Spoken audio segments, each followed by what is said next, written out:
সন্তানের সুন্দর নাম রাখতে হবে। নাম রাখার ক্ষেত্রেও মুরব্বীরা যারা আছেন, নাম রাখার ক্ষেত্রে কিন্তু সুন্দর নাম রাখতে হবে। সুন্দর নাম, ভালো নাম। সাহাবীদের নাম ওসমান, আলী, সাহাবীদের নাম কত সুন্দর সুন্দর নাম আছে, এগুলো রাখবেন। কিন্তু আমাদের সমাজে দেখা যায় নাম রাখে বল্টু, সন্টু, গেন্টু, আছে না নাই? আছে না এরকম? নাম আছে রমজান আলী, কিন্তু জীবন একটা রোজাও রাখে না। এই ধরনের লোক আমাদের সমাজে আছে না নাই? নাম কোরবান আলী, কিন্তু জীবনে কোরবান দেয় না, আছে না নাই? নাম ফজর আলী, ফজর আলী, ফজর আলী, আছে না নাই? জীবনে ফজরের নামাজ পড়ে নাই, ফজরের নামাজের সময় উঠতেও পারে না। এই ধরনের লোক আছে না নাই? কি নাম দিয়েছে দেখছেন? আমার ভাইয়েরা, কষ্ট হচ্ছে আপনাদের? শেষ করে দিব, শেষ করে দিব। চলবে চলবে, কতক্ষণ চলবে?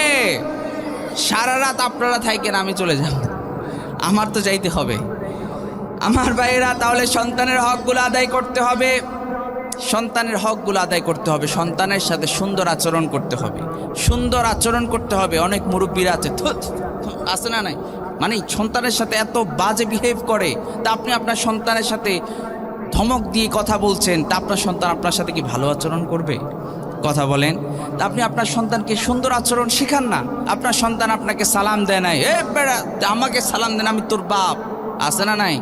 তা আপনি সালাম দেন না। আল্লাহর হাবিব সাল্লাল্লাহু আলাইহি ওয়াসাল্লাম যখন ঘরে ঢুকতেন, আমার নবী সালাম দিতেন, স্ত্রীরা সালাম দেওয়ার সুযোগ পেত না। আল্লাহু আকবার। তা আপনি সালাম দেন, আপনি আপনার সন্তানকে সালাম দেন। আপনার সন্তান লজ্জায় পড়ে হলেও পরবর্তীতে আপনাকে সালাম আগে দেওয়ার চেষ্টা করবে, ঠিক কি না? তা আপনি সন্তানের হক যদি আদায় না করেন, সন্তান আপনার হক আদায় করবে কেমনে? আমার কথা কি আপনারা বুঝতে পাচ্ছেন? কষ্ট হচ্ছে না তো? তাহলে আপনার সন্তানের সাথে সুন্দর আচরণ করবেন, ভালো আচরণ করবেন, সুন্দর আচরণ করবেন। সুন্দর আচরণ দিয়ে, ভালো কথা দিয়ে আপনার সন্তানের যেভাবে বুঝাতে পারবেন, আপনি মায়ের দিয়ে সেভাবে বুঝাতে পারবেন না।